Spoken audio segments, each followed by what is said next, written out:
Hey Jenny, so I've heard that Keychron has always been the most good enough option when it comes to mechanical keyboards, but this particular model, the K8 Pro, stood out to me for a number of reasons. We'll be unboxing it in this video, so stick around to the end for a typing test and my initial impressions. First off, I love the box that this comes in. All the details have this holographic finish and it looks absolutely incredible. This even extends to the branding and logo on the side. The back of the box shows a few different colors, but I've never seen any other option than the black one with the red and gray keys. I know Keychron sells other colored keycaps like this, but I've never actually seen them in a pre-packaged option. Keychron advertises this as a TKL or 10 keyless keyboard. Basically that just means if you were to take a full-size keyboard and chop off the numpad. As a Mac user, I do appreciate that this keyboard comes pre-installed with Mac keys. It does have Windows compatibility, even including Windows specific keycaps in the box, but it's so hard to find a mechanical keyboard that actually puts Mac users first. This is something that I love about keyboards like this. I'm a little tired of having to set my keyboard aside to charge when it's low on battery, so the option to use it wirelessly or with a direct wired connection is absolutely amazing. Screw-in stabilizers and sound absorbing foam. This is one of the things that really attracted me to this particular model. There was a lot of effort put into this keyboard to make it sound as good as possible right out of the box. I've listened to multiple sound tests of Keychron keyboards, and the difference between this model and the others is absolutely staggering. Not to mention the fact that this keyboard is upgradable.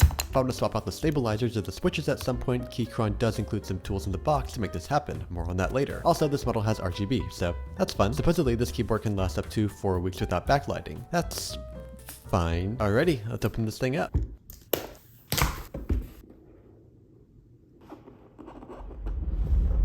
By the way, before we actually look at what's inside, the K8 Pro does come with a few different switch options, so here's a quick 30-second rundown of the differences between them. First, you have blues, aka clickies. These need a bit more force to press and create a mouse click sound whenever you press them. They're a bit loud, but some people find them nicer to press. Then you have reds, aka linears, which need less force and have a smoother, more consistent feel when pressing them. They're a bit quieter and they're typically used by gamers. Finally, you have browns, aka tactiles. These have a bit of a tactile bump to them whenever the key registers a press, and this makes them nicer for everyday typing. This particular model that I'm using has brown switches. Okay, summary over. Let's see what's in the box. Everything in the box is protected by this nice layer of foam. Taking that off, we get to see all the goodies inside. We have a quick start guide, a guide for how to align the switches, extra keycaps for Windows, a really nice braided USB-C cable, and a couple of tools for replacing parts. So I think these tools in particular are used to help remove some of the components of the keyboard. So I think this is supposed to be a keycap puller, and I think this right here is supposed to be a switch puller. Alrighty, time for the main attraction.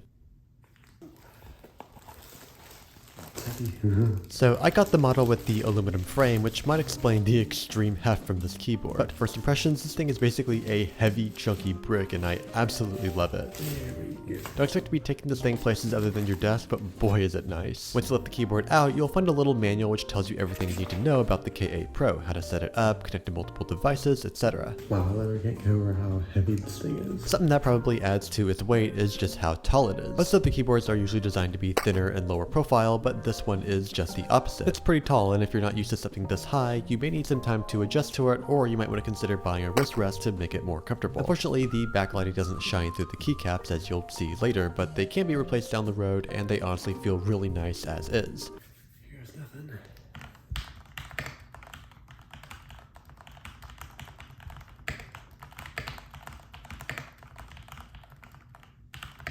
So I find it interesting that these particular keycaps have very narrow touch points, because I've seen a lot of mechanical keyboards in the past that tend to have much wider keycaps. Everything kind of looks a bit more flush, but I kind of like how they have this whole smaller surface, so it kind of makes it a bit easier for you to hit the key directly, so you kind of force yourself to be more accurate with your typing.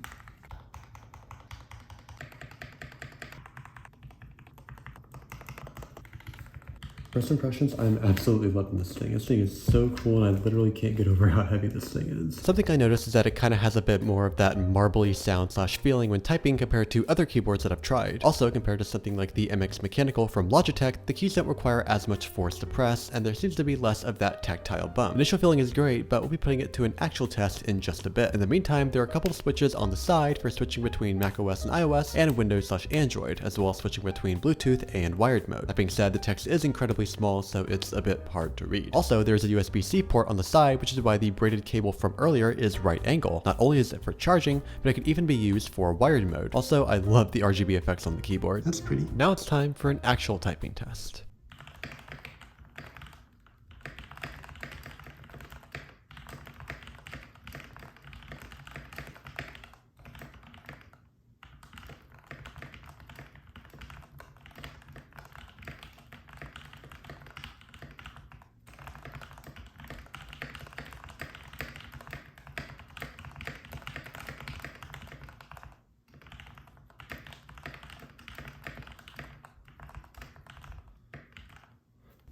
So far, this keyboard is super easy to type on. I feel as if my overall typing is more accurate than with other keyboards. This was definitely true on the second test as well. There we go. Even after the third test, typing was a fantastic experience. The sound, the feeling, everything. So before this, I was using the Logitech MX Mechanical Mini, and some of the changes or some of the differences that I'm noticing between that and this is that keys seem a bit easier to press on this, and also these keycaps, because they have the smaller surface, it almost kind of feels like I'm almost being forced to press the middle of the key in a sense. I'm also noticing that I don't really seem to get as many accidental presses because of that, and I think it's kind of helping contribute to the overall accuracy of my scores. Honestly, first impressions, I definitely recommend this thing. It's got a good weight to it, it feels really nice, really well built, it feels absolutely incredible to type on, it sounds really, really good. So if you're looking for a good keyboard, I would definitely recommend this. Anyway, thanks for watching. Feel free to go watch this video next and subscribe to become a Jenny. That's what I call my fans, and I'll see you all next week.